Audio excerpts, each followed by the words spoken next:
guys, welcome to another Thursday edition of the Vinyl Den, your channel for record collecting by record collectors. My name is Nick, and this week I'm going to be talking about something kind of cool. If you guys want to, I'll put a link above here.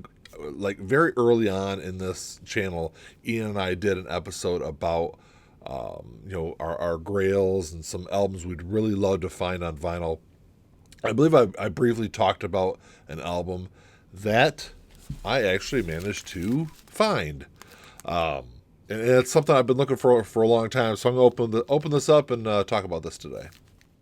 If you haven't done so yet, make sure you click on the link below and go check out our Facebook group. We started a couple of months back. It's a place we've created just to talk about music in general. It's not necessarily about this channel. Obviously we talk about a lot of vinyl on there, but it's also CDs, cassettes, everything music related.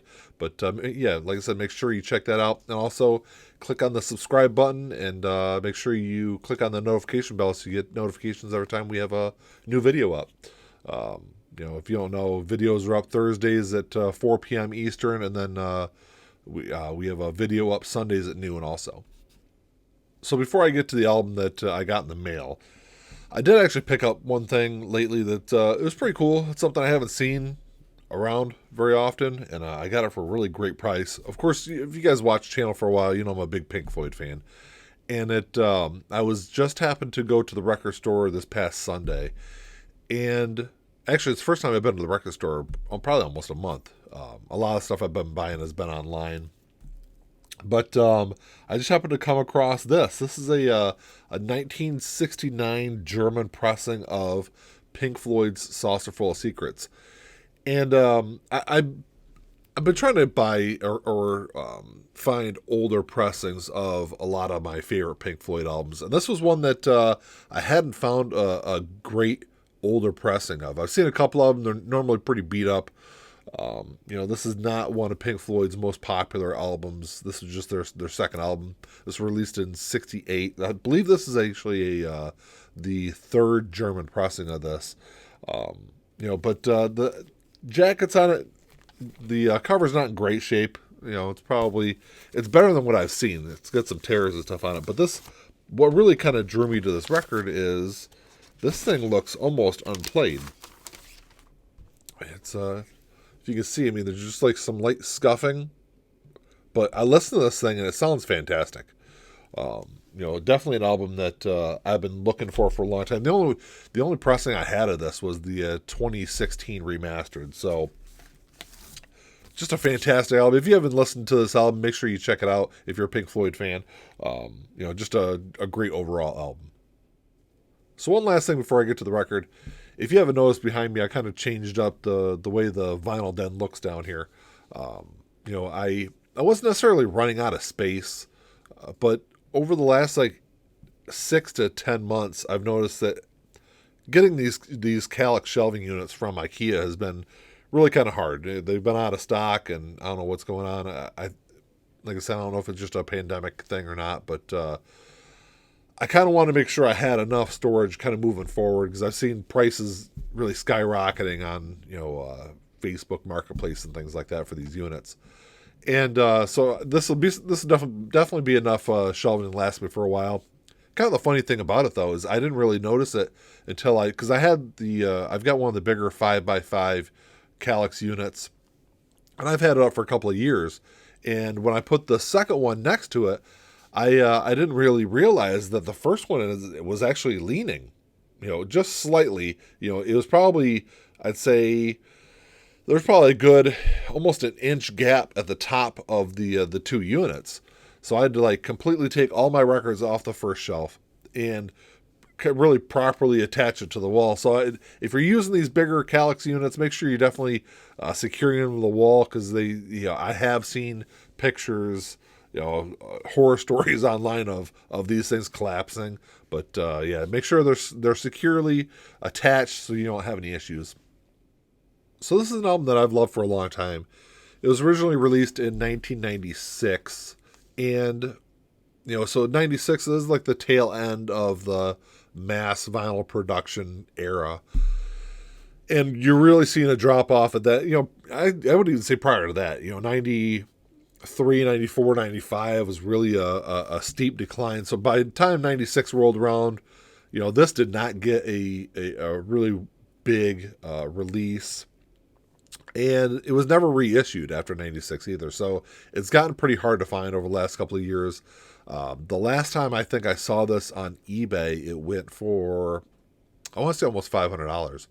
And that's really out of my price range. I'm not going to spend that kind of, even though I love this album, I'm definitely not going to spend that kind of money on something like this, or really any kind of album. I guess maybe a Beatles Butcher cover, if it's like a really great third state, yeah, I might spend that kind of money on it, but that's just about it. But this album, I hadn't seen it for sale on Discogs for a while, and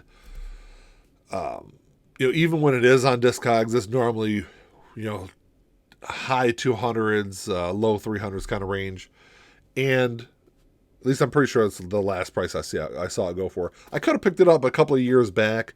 I ended up passing on it for a different album by this band, and I kind of regretted it ever since. Even though the album I did get, it has also gotten pretty hard to find.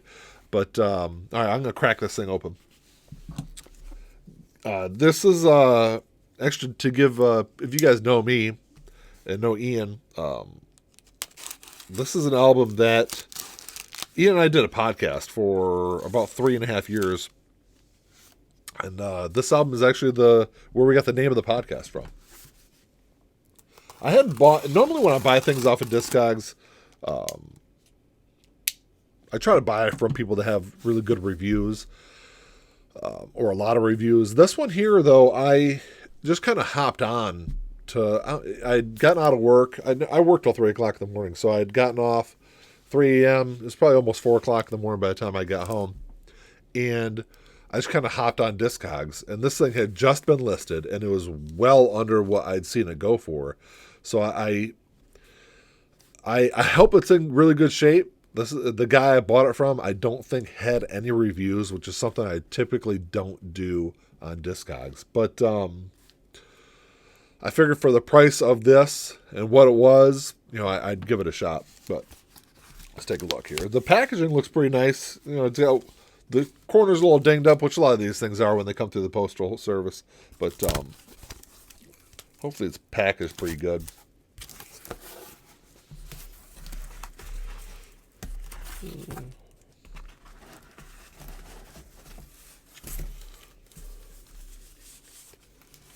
I will say that a lot of times I ask people to send these albums outside the sleeve, but it doesn't look like there's any seam splits on this. So this is MXPX Life in General. So this is an absolutely fantastic album. Like I said, it's one I've loved for a long time.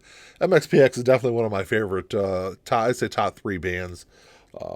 But just an absolutely fantastic album. This thing looks really great.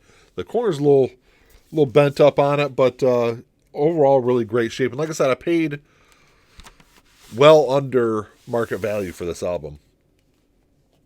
Doesn't look like there's any.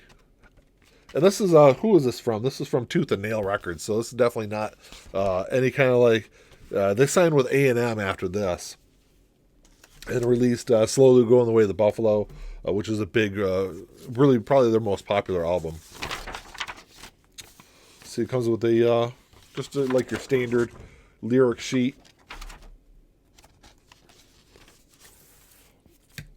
And the listing for this said it was VG Plus, so I was really kind of hoping. And this thing looks fantastic. Probably need to clean the dust off of it, but there's no scratches or anything I see on it. It's a really great looking record. That's sweet. I can't wait to toss this thing on. This has got this has Chick Magnet, which is they had a relatively decent hit with that. It's probably one of my wife's favorite MXPX songs, but just a great looking. There's the cover. The MXPX did Mike Herrera, who's the lead singer of MXPX, last year when the quarantine and everything first started, the pandemic first started. He did just like a series of shows Just like acoustic shows streamed over YouTube and Facebook, and he titled it "Life in Quarantine." It actually was a mock-up of this, kind of a take on this classic MXPX album cover. I'll put a picture of that up. But yeah, if you're not familiar with MXPX or Life in general, if you're a punk rock fan, definitely check this album out. Well, that's all I got for you today, guys. Thanks for checking the show out. Yeah, I'm going to clean this album up and toss it on and see how it sounds. But, if you make sure you click on the subscribe button down below and, toss a comment out. Let me know if you guys have listened to this album. If you're a MXPX fan. I know there is some people out there. Actually, when I was at the record store this past Sunday, I was wearing my MXPX sweatshirt and had some guy actually walk up and was like, hey, great sweatshirt. You don't see too many MXPX fans out there, but drop me a comment down below and let me know what you guys think. Make sure you hit the subscribe button, the notification bell, and make sure you come back this Sunday and check out the episode with me and Ian. But that's it. Until next time, keep on spinning. Peace.